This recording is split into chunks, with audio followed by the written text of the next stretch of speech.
자, 뜨거운 축구 열기 속으로 풋볼 파이어. 안녕하십니까? 스포츠 전문 해설가 김준석입니다. 오늘 시청자 여러분과 함께 나눌 이야기는 정말이지 믿기 힘든, 그래서 더 흥미로운 주제입니다. 자, 여러분, 여기 두 개의 키워드가 있습니다. 한쪽에는 숫자 24가 있습니다. 24년. 강산이 두 번 하고도 반이 바뀌는 한 세대가 훌쩍 지나는 시간입니다. 무려 24년 동안 월드컵 본선 무대의 공기 한 번 제대로 마셔보지 못했습니다. 어디 그뿐입니까? 월드컵 예선에서는 단 한 번도 아니고 6번 연속으로 무릎을 꿇었습니다. 이것은 냉정한 현실이고 누구도 부정할 수 없는 팩트입니다. 그런데 말입니다. 바로 그 반대편에서는 정말이지 귀를 의심하게 만드는 아름다운 단어가 들려옵니다. 바로 르네상스입니다. 네, 잘못 들으신 게 아닙니다. 믿기지 않지만 그들은 스스로 부흥기, 즉 축구 르네상스가 시작되었다고 선언하고 있습니다. 아니, 도대체 어떻게 이 처참한 현실과 장밋빛 환상이 한 문장 안에서 공존할 수 있는 걸까요? 24년의 좌절과 르네상스의 시작, 이 기묘하고도 흥미로운 이야기의 속살을 오늘 저 김준석과 함께 제대로 한번 파헤쳐 보겠습니다. 채널 고정해 주십시오. 그렇다면 앞서 제가 언급했던 그 거창한 르네상스라는 불씨는 대체 어디서 시작된 것일까요? 참 아이러니하게도 그 시작은 또 다른 실패가 남긴 차가운 잿더미 속이었습니다. 2026년 북중미 월드컵 본선행 티켓이 눈앞에서 완전히 사라진 직후 중국 축구협회는 모두가 예상했던 대로 브랑코 이방코비치 감독을 경질했습니다. 네, 물론 성적 부진에 대한 감독 경질, 프로의 세계에서는 어느 정도 예상된 수순일 수 있습니다. 저 역시 그 결정 자체를 비판하고 싶은 생각은 없습니다. 하지만 시청자 여러분, 중요한 것은 무엇을 했느냐가 아니라 어떻게 했느냐입니다. 바로 그 방식에 이번 사태의 본질이 고스란히 담겨 있습니다. 기사에 따르면 중국 축구협회는 계약 기간이 남아있던 이반코비치 감독과의 계약을 해지하면서 위약금을 단 한 푼도 지불하지 않았다고 합니다. 네, 단 한 푼도요? 월드컵 예선 탈락이라는 성적표를 근거로 일방적인 계약 해지를 통보한 겁니다. 하지만 돈 문제가 전부가 아니었습니다.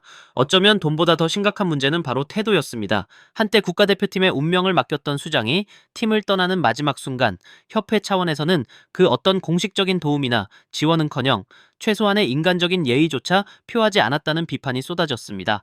공항까지 배웅근 고사하고 기본적인 행정 절차에 대한 도움조차 없었다는 겁니다. 결과가 나쁘면 모든 과정과 인간적 도리는 이렇게 쉽게 무시되어도 좋은 것일까요? 이것은 단순히 한 명의 감독을 내보내는 결정을 넘어섭니다.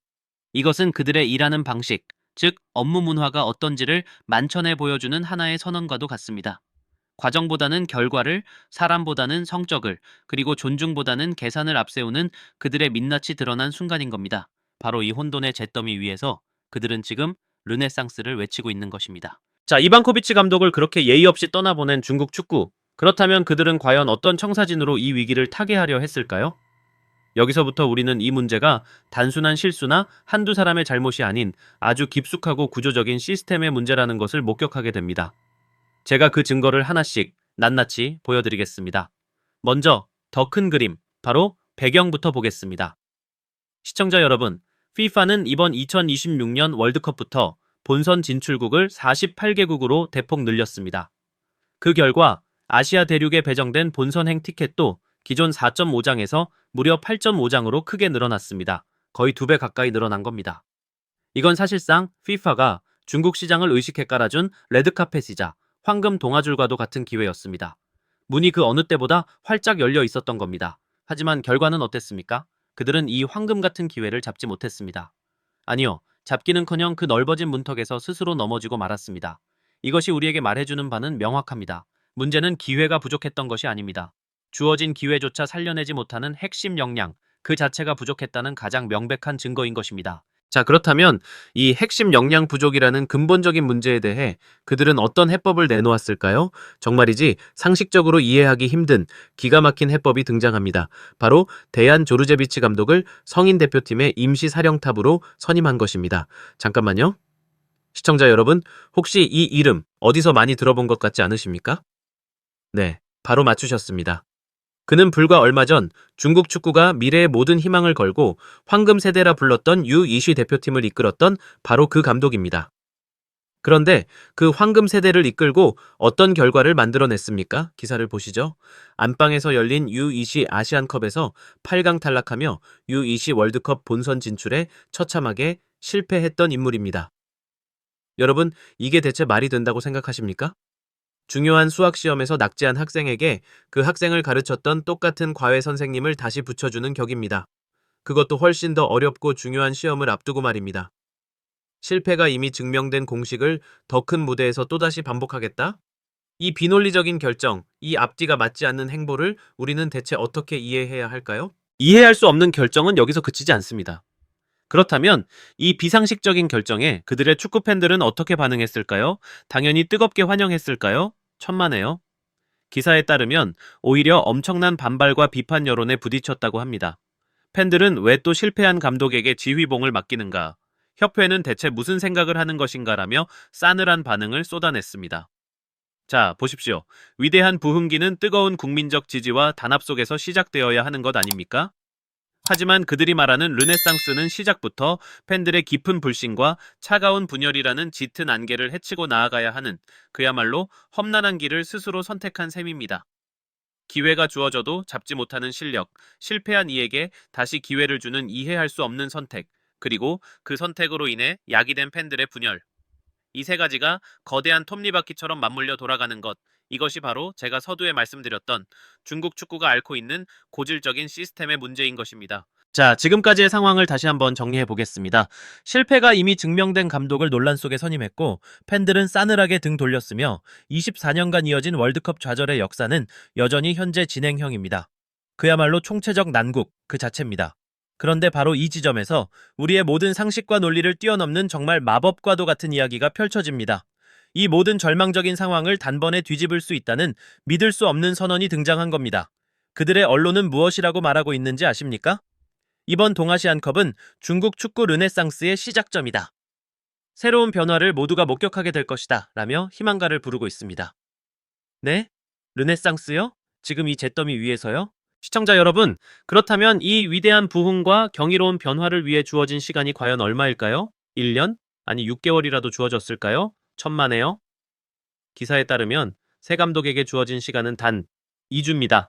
네 여러분, 2주, 정확히 14일입니다.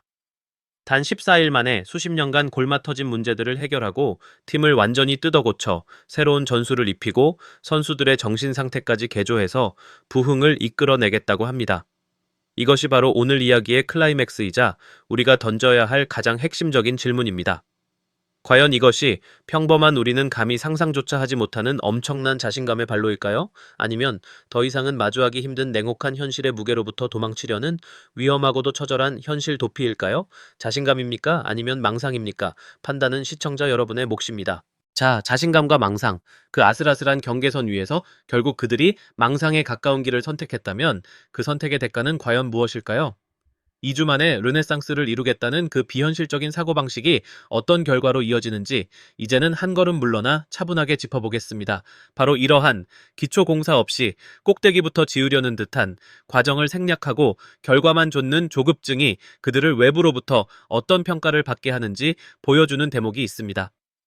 한 매체는 현재 중국 축구를 향해 아시아에서도 3류로 전락했다는 아주 냉정한 평가를 내렸습니다. 시청자 여러분, 이것은 저의 주관적인 평가가 아닙니다. 제3자의 눈에 비친 그들의 객관적인 현주소인 것입니다. 왜 이런 날카로운 평가를 받을 수밖에 없을까요? 이유는 간단합니다. 위대한 승리와 진정한 부흥은 르네상스 같은 화려한 구호나 단기적인 처방으로 만들어지는 것이 아닙니다. 그것은 오직 땀과 눈물로 쌓아 올린 장기적인 계획과 지금의 위치를 겸허하게 인정하는 냉혹한 현실 인식 위에서만 아주 조금씩 단단하게 피어나는 법이기 때문입니다. 그리고 이러한 조급증의 뿌리에는 어쩌면 더 위험하고 근본적인 닫힌 사고방식이 깊숙이 자리 잡고 있는지도 모릅니다. 여기서 우리는 아주 흥미로우면서도 한편으로는 씁쓸한 대목을 발견하게 됩니다.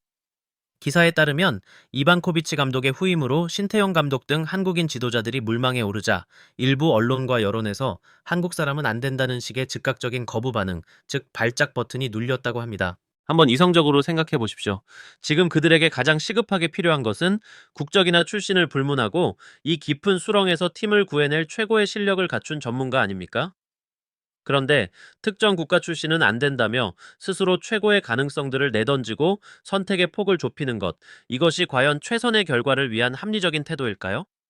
이는 마치 심각한 병에 걸린 환자가 자신의 병을 완벽하게 고쳐줄 최고의 명의를 단지 국적이 마음에 들지 않는다는 이유만으로 거부하는 것과 무엇이 다르겠습니까? 결국 다친 사고가 비논리적인 조급증을 낳고 그 조급증이 아시아 3류라는 냉정한 현실로 돌아오는 악순환의 고리, 참으로 안타까운 대목이 아닐 수 없습니다. 결국 모든 이야기는 단 하나의 아주 근본적인 질문으로 귀결됩니다. 시청자 여러분, 중국 축구의 진짜 문제는 이반코비치 감독이나 새로운 조르제비치 감독 한 사람의 문제가 아닙니다. 동아시안컵이나 월드컵 예선 같은 특정 대회의 문제도 더더욱 아닙니다. 진짜 문제는 바로 이번 감독 선임 결정 그 자체에 모든 것이 담겨 있습니다. 그들은 바로 얼마 전 자신들의 눈으로 똑똑히 보지 않았습니까? 조르제비치 감독과 최고의 황금 세대라는 그 공식이 결국 실패라는 처참한 결과로 이어진다는 것을 말입니다. 그런데 대체 왜 이미 실패가 완벽하게 증명된 그 공식을 이전보다 훨씬 더 어렵고 복잡한 문제인 성인 대표팀에 그대로 다시 적용하는 것입니까? 시청자 여러분, 이것은 더 이상 축구 전술이나 전략의 영역이 아닙니다. 이것은 자신의 실패로부터 아무것도 배우기를 거부하고 똑같은 실수를 끝없이 반복하면서 다른 결과가 나오기만을 바라는 아주 고질적이고 학습되지 않는 시스템의 문제입니다. 똑같은 행동을 반복하면서 다른 결과를 기대하는 것, 바로 이것이야말로 오늘 우리가 파헤쳐야 할 가장 본질적인 문제이자 중국 축구가 스스로 파고 있는 가장 깊은 함정, 가장 거대한 모순인 것입니다. 결론적으로 말씀드리겠습니다. 영광으로 가는 지름길은 이 세상에 존재하지 않습니다. 2주 만에 기적처럼 찾아오는 르네상스란 없습니다. 진정한 승리, 그리고 가슴을 울리는 진정한 자부심은 화려한 구호가 아닌 땀과 규율이 가득한 훈련장과 그라운드 위에서만 만들어집니다. 자신의 현재 위치를 겸허하게 받아들이는 자세, 그리고 어제보다 나은 오늘을 만들기 위한 끈질긴 노력. 그것이야말로 우리 모두가 축구를 사랑하고 스포츠맨십이라는 가치를 존중하는 진짜 이유일 것입니다.